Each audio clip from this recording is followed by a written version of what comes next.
Aranegi Belortzaga auzoko alkatea aukeratzeko hauteskundeak izango dira uztailaren 15ean, igandean, bertoko auzoko alkateak izendapen horri uko egin ondoren. Horrela, asteazken honetan ospatu den osoko bilkuran, hauteskunde prozesu bat zabaltzea onartu da aho batez.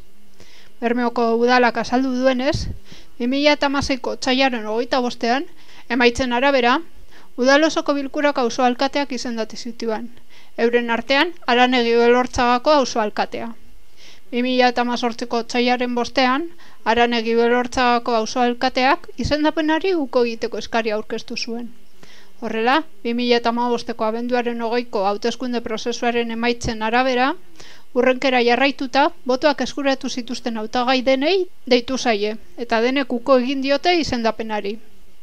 Ondorioz, Aranegi Belortzagako auzo alkatea izendatzeko hauteskunde berriak egingo dira uztailaren 15ean, igandean.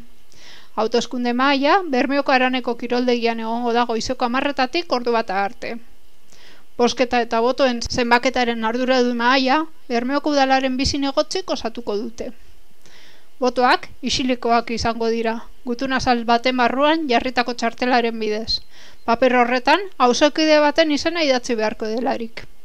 Hautesleek botoa emateko nortasun agiri nazionala aurkeztu beharko diete mahaikoei. Txartelak zein gutun-azalak Bermeoko udalak emango ditu.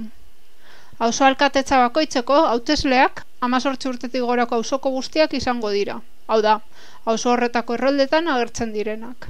Auzo alkateak Bermeoko udalaren eta auzoen arteko zubia dira, eta euren auzoetako bizilagunak ordezkatzen dituzte.